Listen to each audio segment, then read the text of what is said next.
The Gospel according to Mark, chapter 3. On another occasion, when he went to synagogue, there was a man in the congregation who had a withered arm, and they were watching to see whether Jesus would cure him on the Sabbath, so that they could bring a charge against him. He said to the man with the withered arm, "Come and stand out here." Then he turned to them, "Is it permitted to do good or do evil on the Sabbath? To save life or to kill?" They had nothing to say, and looking around at them with anger and sorrow at their obstinate stupidity, he said to the man, "Stretch out your arm." He stretched it out, and his arm was restored. But the Pharisees, on leaving the synagogue, began plotting against him with the partisans of Herod to see how they could make away with him. Jesus went away to the lakeside with his disciples. Great numbers from Galilee, Judea, and Jerusalem, Idumea and Transjordan, and the neighborhood of Tyre and Sidon, heard what he was doing and came to see him.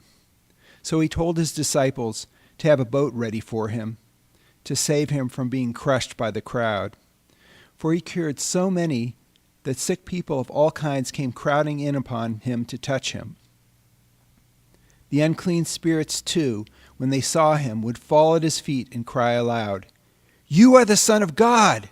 But he insisted that they should not make him known.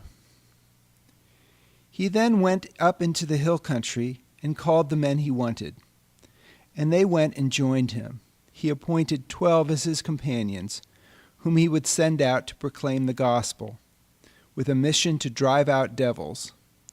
So he appointed the 12. To Simon he gave the name Peter. Then came the sons of Zebedee, James and his brother John, to whom he gave the name Boanerges, sons of thunder. Then Andrew and Philip and Bartholomew and Matthew and Thomas and James the son of Alphaeus and Thaddeus and Simon, a member of the Zealot party, and Judas Iscariot, the man who betrayed him. He entered a house, and once more such a crowd collected round them that they had no chance to eat. When his family heard of this, they set out to take charge of him, for people were saying that he was out of his mind. The doctors of the law, too, who had come down from Jerusalem, said, "He is possessed by Beelzebub, and he drives out devils with the prince of devils." So he called them to come forward and spoke to them in parables. "How can Satan drive out Satan? If a kingdom is divided against itself, that kingdom cannot stand.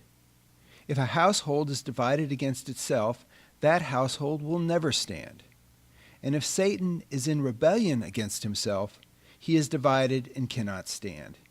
And that is the end of him.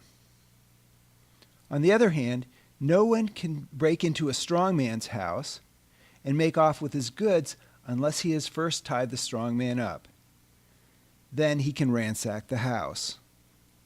I tell you this, no sin, no slander is beyond forgiveness for men. But whoever slanders the Holy Spirit can never be forgiven. He is guilty of eternal sin." He said this because they had declared that he was possessed by an unclean spirit. Then his mother and his brothers arrived, and remaining outside, sent in a message asking him to come out to them. A crowd was sitting round, and word was brought to him, "Your mother and your brothers are outside asking for you." He replied, "Who is my mother? Who are my brothers?" And looking round at those who were sitting in the circle about him, he said, "Here are my mother and my brothers. Whoever does the will of God is my brother, my sister, my mother."